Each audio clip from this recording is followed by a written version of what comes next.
स्वागत है आप सभी का यूपी सेंट्रल में। बढ़ते हैं खबरों की तरफ। सुपरस्टार उपनाम से एक विख्यात रजनीकांत इन दिनों लखनऊ में है। शुक्रवार की शाम को लखनऊ पहुंचे रजनीकांत ने शनिवार की शाम को मुख्यमंत्री योगी आदित्यनाथ से मुलाकात की। इस मुलाकात के दौरान रजनीकांत भावुक हो गए। उन्होंने मुख्यमंत्री योगी आदित्यनाथ से मुलाकात की और मुलाकात के दौरान उन्होंने योगी के पैर भी छुए। रजनीकांत की उम्र 72 वर्ष है, जबकि मुख्यमंत्री योगी आदित्यनाथ की उम्र 51 वर्ष है। ऐसा माना जा रहा है कि सीएम के पैर छूने की वजह उनका संत होना है। यह तस्वीर आते ही सोशल मीडिया पर वायरल हो गई। लोगों ने रजनीकांत के संस्कारों के साथ सीएम के एक संत होने से जोड़कर इसे देखा। इसकी तारीफ में यूजर्स ने ट्वीट किए। रजनीकांत को एक संस्कृति को मानने वाला एक नायक बताया। इससे पहले दिन में रजनीकांत ने राज्यपाल आनंदीबेन पटेल से भी शिष्टाचार मुलाकात की। मालूम हो कि बीते शुक्रवार रजनीकांत की फिल्म जेलर रिलीज हुई। यह फिल्म लखनऊ में हिंदी के साथ तमिल और तेलुगु भाषा में भी रिलीज हो गई है।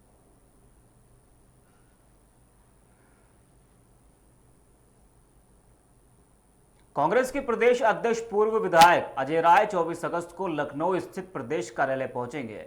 वह इसी दिन विधिवत कार्यभार ग्रहण करेंगे। इसके बाद इस सितंबर के पहले सप्ताह तक प्रदेश कार्यकारिणी घोषित करने की तैयारी है। कांग्रेस प्रदेश अध्यक्ष बनने के बाद वह दिल्ली से सीधे वाराणसी स्थित आवास पर चले गए। वह लगातार पार्टी नेताओं के साथ बैठक का दौर चल रहा है। अध्यक्ष बनने के बाद 24 अगस्त को वह पहली बार लखनऊ पहुंचेंगे। यह प्रदेश मुख्यालय में कार्यभार ग्रहण करेंगे। पार्टी की ओर से नवनियुक्त अध्यक्ष के स्वागत की व्यापक तौर पर तैयारी की जा रही है। स्वागत समारोह में प्रदेश कांग्रेस कमेटी के निवर्तमान एवं पूर्व पदाधिकारी, जिला, शहर, ब्लॉक के अध्यक्ष व पूर्व अध्यक्ष, वर्तमान व पूर्व विधायक, पूर्व सांसद सहित सभी नेताओं को बुलाया गया है। इस संबंध में पार्टी के प्रशासन प्रभारी महासचिव दिनेश कुमार सिंह ने पत्र भी जारी कर दिया है। 1 अक्टूबर 2022 को प्रदेश अध्यक्ष पद पर पूर्व सांसद ब्रजलाल खबरी की तैनाती के वक्त 5 प्रांतीय अध्यक्ष भी बनाए गए थे।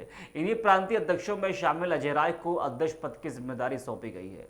अध्यक्ष की घोषणा के वक्त प्रांतीय अध्यक्षों के कार्य की सराहना की गई है। ऐसे में यह स्पष्ट हो गया है कि अभी फिलहाल प्रांतीय अध्यक्षों जैसी व्यवस्था नहीं रहेंगे। ऐसे में नवनियुक्त प्रदेश अध्यक्ष अजय राय जल्द ही प्रदेश कार्यकारिणी की घोषणा करेंगे।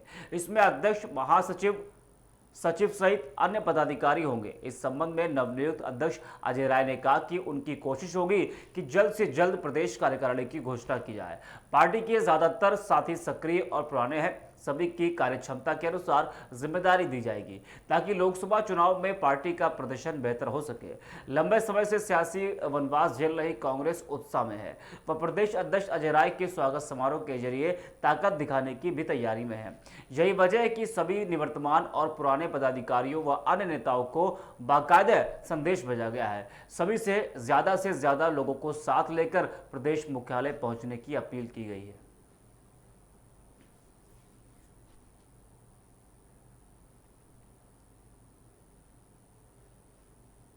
वहीं पुलिस भर्ती एवं प्रोन्नति बोर्ड ने आरक्षी, नागरिक पुलिस, पीएससी, विशेष सुरक्षा बल, फायरमैन और नवगठित महिला वाहिनियों में महिला आरक्षी के समकक्ष पदों पर भर्ती के लिए एजेंसी चयन की कार्रवाई शुरू कर दी है।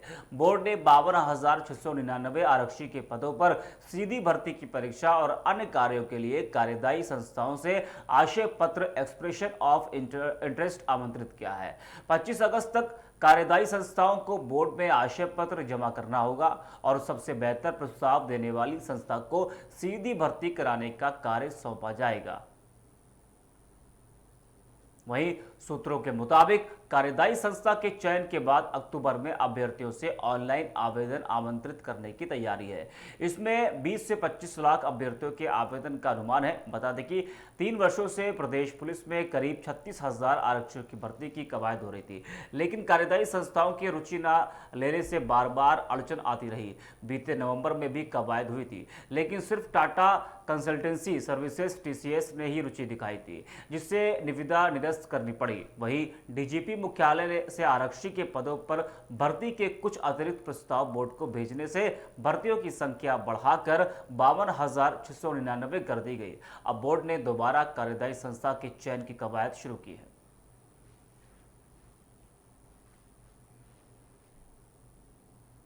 वहीं फार्मेसी सेक्टर में रोजगार की बढ़ती संभावनाओं को देखते हुए प्रदेश के संस्थानों में इसकी सीटें बढ़ाई जा रही है। साथ ही बड़ी संख्या में नए संस्थान भी खोले जा रहे हैं। फार्मेसी में युवाओं के रुझान को देखते हुए प्रदेश में इसके संस्थानों की वृद्धि होगी।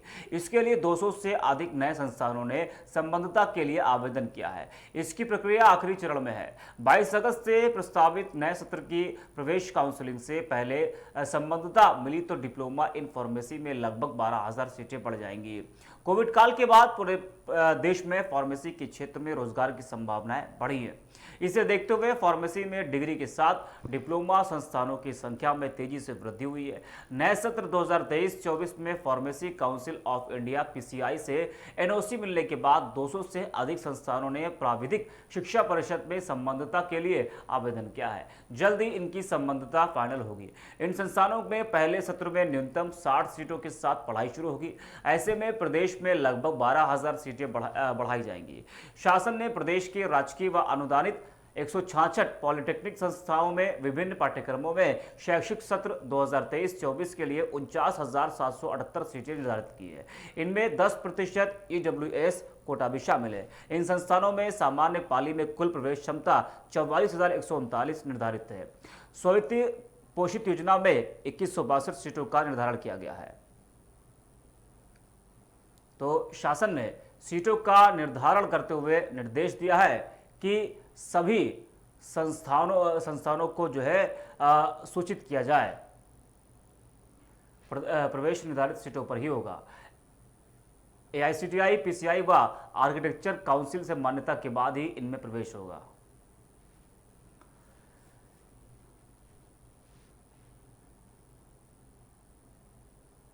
प्रदेश के हर मेडिकल कॉलेज में कैंसर यूनिट स्थापित की जाएगी। यहां मरीजों की स्क्रीनिंग, उपचार और जांच की सुविधा मिलेगी। पैथोलॉजी और माइक्रोबायोलॉजी लैब का उच्चीकरण भी होगा।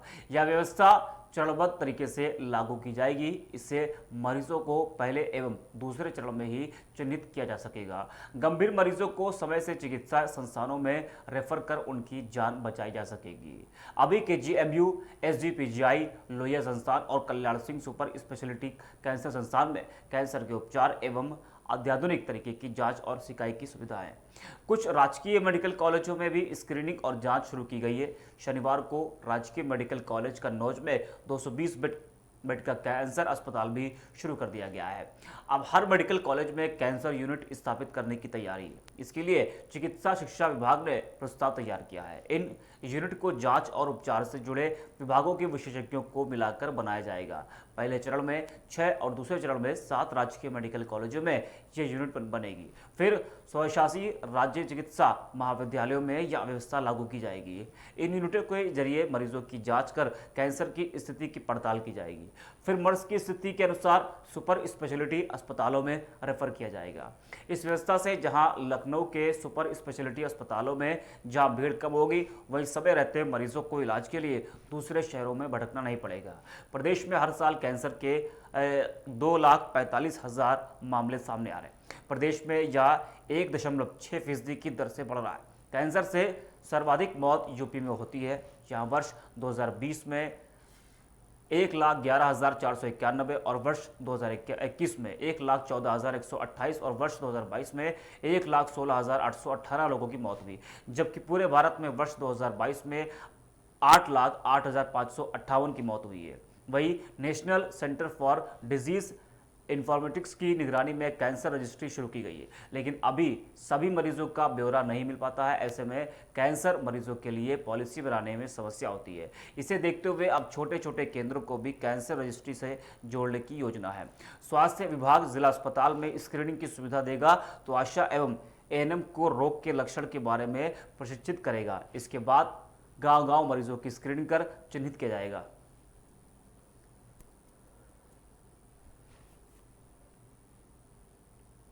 वहीं बाराबंकी से खबर आपको बता दें, गोंडा मार्ग में रविवार की भोर में केमिकल लदा टैंकर पलट गया। इससे केमिकल पूरी सड़क पर फैल गया। बाद में इसमें आग भी लग गई। आग को पूरी तरह से बुझाने में कई घंटे लगे। मौके पर भारी मात्रा में पुलिस और फायर ब्रिगेड की गाड़ियां पहुंच गई। इस वजह से करीब 4 घंटे यातायात बाधित रहा। बहराइच हाईवे पर मसौली थाना क्षेत्र में रविवार की सुबह केमिकल लादकर बाराबंकी की ओर जा रहा टैंकर दुर्घटनाग्रस्त हो गया और उसके बाद उसमें आग लग गई। कुछ ही देर में टैंकर आग का गोला बन गया। भीषण आग के कारण हाईवे पर यातायात बाधित हो गया।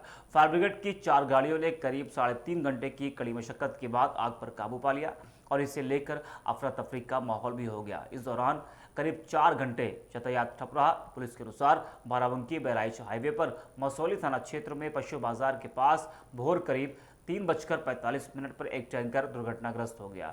संभवतः टैंकर में किसी वाहन ने टक्कर मार दी। पुलिस मौके पर पहुंची तो टैंकर जल रहा था। आग की लंबी लंबी लपटें उठ रही थी। आनन फानन, बाराबंकी और रामनगर से फायर ब्रिगेड की गाड़ियां पहुंच गई। आग इतनी भीषण थी कि करीब 1.5 घंटे तक लगातार पानी की बौछारें भी कोई असर नहीं कर सकी।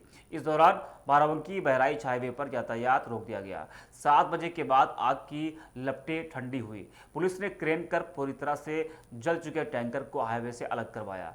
यातायात बढ़ने के कारण हजारों वाहन जाम में फंसे रहे।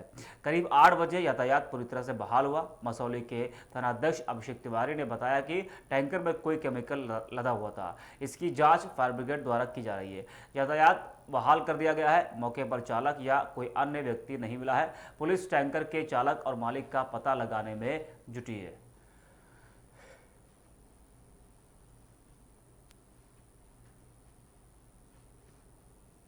मुरादाबाद के मैनाठेर थाना क्षेत्र के हाथीपुर चंदू के जंगल में सुरक्षा गार्ड कुशल पाल का गोली लगा शव मिला है। गांव में सुरक्षा गार्ड के आत्महत्या किए जाने की चर्चा है। हालांकि परिजन कुछ बोलने को तैयार नहीं है। कुशल पाल मुरादाबाद की एक निर्यात फर्म में नौकरी कर रहे थे। शनिवार सुबह 8:30 बजे कुशल पाल अपने घर से अपनी लाइसेंसी बंदूक लेकर अपने खेत पर गए थे। कुछ देर बाद परिजनों को पता चला कि सुरक्षा गार्ड का लहूलुहान शव गाँव से करीब 500 मीटर जंगल में नहर की पुलिया के पास पड़ा मिला है। सुरक्षा गार्ड की गर्दन में गोली लगी थी। पास में ही बंदूक पड़ी थी। मैनाठेर कोतवाल मनोज कुमार ने बताया कि जांच में पता चला है कि सुरक्षा गार्ड को पत्नी नशा करने से रोकती थी। इसी बात को लेकर मनमुटाव रहता था। इसी बात को लेकर उसने अपनी लाइसेंसी बंदूक से गोली मारकर आत्महत्या कर ली है। सुरक्षा गार्ड कुशल पाल व्यवहार के धनी थे और उनके आकस्मिक निधन से हर ग्रामीण सकते में है। परिवार में उनकी पत्नी गुड्डो देवी और 2 बेटियां पुष्पा देवी और मंजू है। उनके दोनों बेटियों की शादी हो चुकी है। बताते हैं कि ड्यूटी करने के बाद सुरक्षा गार्ड अपने लाइसेंसी बंदूक को निर्यात फर्म में ही रख आते थे और 2 दिन से ड्यूटी पर भी नहीं गए थे। बताते हैं कि कुशल पाल शनिवार सुबह 6 बजे निर्यात फर्म में अपनी बंदूक लेकर आए थे और बाइक घर में खड़ी करने के बाद बंदूक लेकर जंगल को चले गए थे। जिस समय सुरक्षा गार्ड कुशल पाल जंगल की ओर जा रहे थे, कुछ परेशान से नजर आ रहे थे। गांव के ही कुछ लोगों ने उनको टोका तो वह बोले थे कि जंगल में उल्लू मारने को जा रहा हूं। इतना सुनकर लोगों ने चुप्पी साध ली थी। कुछ देर बाद ही खबर फैली कि सुरक्षा गार्ड का गोली लगा शव लहूलुहान हालत में नहर की पुलिया के पास पड़ा मिला है। मेरठ के थाना कोतवाली क्षेत्र में दुकान बंद कर घर पहुंचे सराफा से 3 अज्ञात बाइक सवार बदमाशों ने तमंचे की नोक पर 13.5 लाख की लूट कर ली। इस दौरान व्यापारी के शोर मचाने पर बदमाश तमंचा लहराते हुए फरार हो गए। जानकारी मिलने पर 2 थानों का फोर्स और एसपी सिटी और सीओ कोतवाल घटनास्थल पर पहुंचकर जांच पड़ताल में जुट गए। कोतवाली थाना क्षेत्र नंदग्राम चौक निवासी सुनील कुमार वर्मा की दिल्ली गेट थाना क्षेत्र स्थित श्रीराम कॉम्प्लेक्स नीलगली में ज्वेलरी की दुकान है। शनिवार रात करीब 8 बजे पीड़ित सुनील कुमार अपनी दुकान बंद कर दिन भर की दुकानदारी से हुई नकदी को एक बैग में लेकर अपने घर जा रहा था। सुनील के साथ उसका नौकर अनुज कुमार उर्फ टिंकू भी था। कोतवाली थाना क्षेत्र के नंदग्राम में अपने पहुंचते ही 3 अज्ञात बदमाशों ने कैश का थैला बंदूक की नोक पर लूट कर ले गए। विरोध करने पर बार बार गोली मारने की धमकी देते हुए फरार हो गए। पीड़ित सुनील कुमार वर्मा का कहना है कि वह दिन भर की दुकानदारी के 13,50,000 रुपये बैग में लेकर आए थे। उन्होंने बताया कि 3 लुटेरे यंग थे और उन्हें बार बार गोली मारने की धमकी दे रहे थे। पीड़ित व्यापारी ने बताया कि शायद बदमाश उसकी दुकान से ही पीछा करते हुए घर तक पहुंचे थे। घर के गेट के पास पहुंचते ही आरोपियों ने गन पॉइंट पर लेकर लूट को अंजाम दे दिया।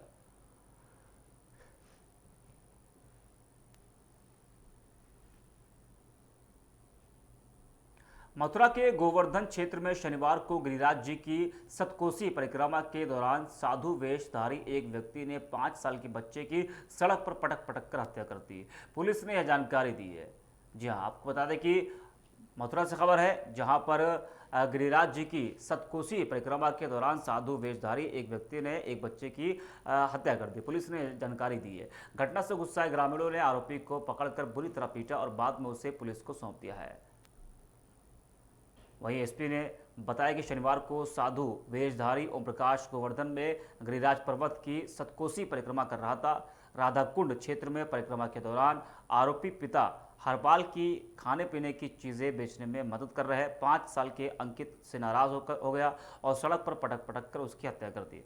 आरोपी मध्य प्रदेश के भिंड जिले का रहने वाला है। पुलिस ने बताया कि बच्चे का शव को पोस्टमार्टम के लिए भेजा गया है और गुस्साए ग्रामीणों की पिटाई से घायल आरोपी को अस्पताल में भर्ती करा दिया गया है। पुलिस का कहना है कि अभी हत्या के कारणों का पता नहीं चला है और आरोपी के स्वास्थ्य में सुधार होने के बाद उसका बयान दर्ज कर पूछताछ की जाएगी। एसपी ने बताया कि आरोपी अभी बयान दर्ज कराने की स्थिति में नहीं है और उसे सिर्फ अपना नाम बताया है। पुलिस सूत्रों के मुताबिक राधाकुंड के गोपाल घाट पर हुई इस घटना के बाद स्थानीय लोगों ने राधा रानी परिक्रमा मार्ग पर वाहन खड़े कर रास्ता बंद कर दिया गया।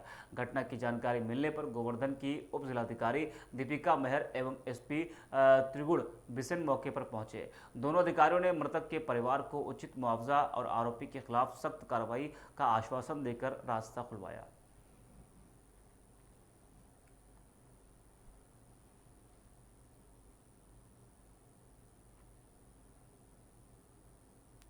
वहीं बिजनौर से खबर है। बिजनौर जिले में शनिवार को नजीबाबाद थाना क्षेत्र के गांव धनसीनी के एक गन्ने के खेत में तेंदुए के 3 नवजात शावक मिले। अभी तक इन शावकों की मां को नहीं देखा गया है। वन अधिकारियों को अंदेशा है कि मादा तेंदुए ने अपने शावकों को छोड़ दिया होगा। वन विभाग के नजीबाबाद क्षेत्राधिकारी हरगोविंद सिंह ने कहा कि गाँव धनसीनी के एक गन्ने के खेत में तेंदुए के 3 नवजात शावक मिले हैं। 2 शावक मादा और 1 नर है। इन शावकों की उम्र 1 महीने से भी कम लग रही है। अधिकारी ने कहा कि जिस खेत में शावक पाए गए हैं वह इन दिनों एक पर्यटन स्थल में बदल गया है, जहां पर ग्रामीण 3 शावकों को देखने के लिए उमड़ पड़े। वन अधिकारी ने कहा कि तीनों शावकों को उनकी मां से मिलने के प्रयास किए जा रहे हैं। उन्होंने कहा कि हमें अंदेशा है कि उसने अपने शावकों को छोड़ दिया होगा। ग्रामीणों ने कहा कि उन्होंने गन्ने के खेत में मादा तेंदुए के होने की आशंका जताते हुए प्रशासन से गांव में पिंजरा लगाकर तेंदुए को पकड़ने की मांग की है। उनका कहना है कि पिछले कुछ दिनों से गांव के आसपास तेंदुए को देखा गया, जिससे गांव धनसीनी और आसपास के ग्रामीणों में दहशत है।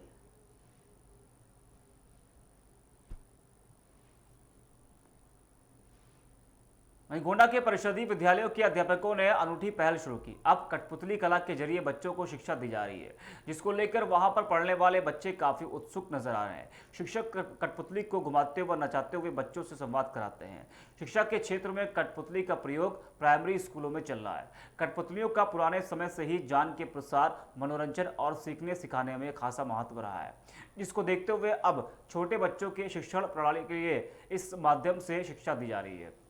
आपको बता दें कि इटियाथोक ब्लॉक क्षेत्र के एक डंडा स्कूल में कठपुतली कला के जरिए बच्चों को शिक्षा देते हुए शनिवार को विद्यालय के प्रभारी प्रधानाध्यापक मनोज दीक्षित ने कहा कि कठपुतलियों से चीज़ों को आसानी से बच्चे समझते हैं।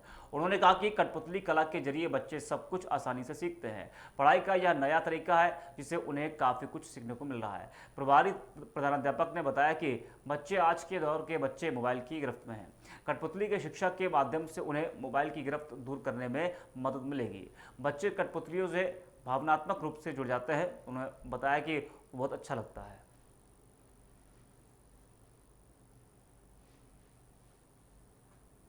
वहीं गोंडा में बिजली गुल मीटर चालू की हकीकत देखकर डीएम हैरान हो गए। डीएम नेहा शर्मा के सामने पीड़ित व्यक्ति बिजली मीटर लेकर पहुंच गया। पीड़ित ने बिजली विभाग की लापरवाही की कारगुजारी बयां कर पोल खोल दी। पीड़ित के घर पर बिजली विभाग ने मीटर तो लगा दिया, लेकिन यहाँ जो आपको बता दें कि जो पीड़ित है उसके घर पर बिजली विभाग ने मीटर तो लगा दिया, लेकिन आज तक बिजली नहीं पहुंची, जबकि बिजली का बिल लगातार आ रहा है। हाथों में मीटर लेकर आए पीड़ित व्यक्ति की फरियाद सुन डीएम नेहा शर्मा ने समस्या का निस्तारण के लिए जेई को आदेश दिया है। डीएम गांव में चौपाल लगाकर ग्रामीणों की समस्याओं का निस्तारण कर रही है। तो फिलहाल के लिए खबरों में इतना ही। देश और दुनिया की तमाम बड़ी खबरों के लिए आप देखते रहिए एपेक्स न्यूज इंडिया।